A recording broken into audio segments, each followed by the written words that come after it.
কে কি বললো না বললো আই ডোন্ট কেয়ার, আমি আমার মতো করে কাজ করার চেষ্টা করি। আমি অল টাইম ব্যতিক্রম কিছু ক্যারেক্টার প্লে করতে পছন্দ করি। সমালোচনা তাকে নিয়ে করে যে সমালোচনার যোগ্য, আপনাকে নিয়ে কেউ আলোচনা করে না। তা আমাকে দেখে অনেকেই হয়তো মনে করেন হিংসা হয়। আমাকে নির্বাচনের তফসিল ঘোষণা একদিন আগে ছাড়লো কেন, আর যাচাই বাছাই একদিন পরেই কেন ছাড়লো আমার? তার মানে এটা অবশ্যই তাদের একটা পরিকল্পনা ছিল, না হলে আমাকে এই 10-15 দিন কেন আটকে রাখলো?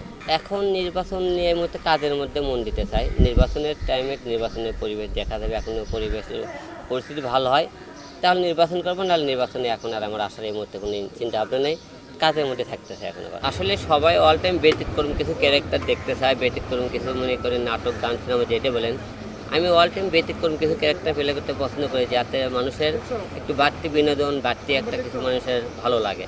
সেই হিসেবে মনে করেন ওই তেরে বাপকে ডাকছে একটা গোবিন্দের গানটা আমি একটা কপি করে হুবহু ওই রকম হয়নি, কিন্তু ব্যতিক্রম কিছু করার চিন্তা ভাবনা করেছিলাম। মেট্রো রেলে গানটা করেছিলাম, আপনারা সবাই দেখেছিলেন। গানটা আপনাদের ভালোবাসায় প্রচণ্ড সাড়া পেয়ে ফেলেছিল। এখন পর্যন্ত গানটা খুব টপে আছে আপনাদের। যে আশা রাখতেছি এরকম ব্যতিক্রম আরও কিছু কাজ আমাদের সামনে আসতেছে। আলোচনা তাকে নিয়ে করে যে আলোচনা হওয়ার যোগ্য, সমালোচনা তাকে নিয়ে করে যে সমালোচনার যোগ্য। সব আপনাকে নিয়ে কেউ আলোচনা করে না। তাহলে বোঝা লাগবে হিরো আলম তো আলোচনার একজন ব্যক্তি। আচ্ছা, আমাকে দেখে অনেকেই হয়তো মনে করেন হিংসা হয় যে হিরো আলমে মনে করে একটা মফস্বল গ্রাম থেকে যা দেখতে সুন্দর না, সুন্দরকে কথা বলতে পারে না, সেই বাংলাদেশে একজন সারা বাংলাদেশ তাকে হিরো হিসেবে রাখে এবং এত তার নাম ডাক, এটা অনেকে সহ্য হয় না। সেই হিসেবে অনেকে মনে করে আমাকে মনে করে হিংসা করে, আমাকে ইনসাল্ট করে, অনেকে অনেক রকম কথাবার্তা বলে।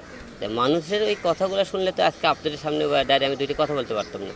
কে কি বললো না বললো আই ডোন্ট কেয়ার, আমি আমার মতো করে কাজ করার চেষ্টা করি। মানে আমি কারোর কাছে নিজে মাথা নত না করে আমি নিজে মনে করি নাটক বানাতে পারি, গান বানাতে পারি, সিনেমা বানাতে পারি, ওইটাই নিয়ে আগে যাওয়ার চেষ্টা করি। তো এইটা নিয়ে নতুন মনে করেন নতুন কিছু লোকদের নিয়ে কাজ করি, নতুন কিছু মেয়েদের হাতে কাজ করার সুযোগ করে দিই। এর মধ্যে কেউ ভালোও বলে, কেউ খারাপও বলে, এসব তো আমি শুরু থেকেই ভাবিনি।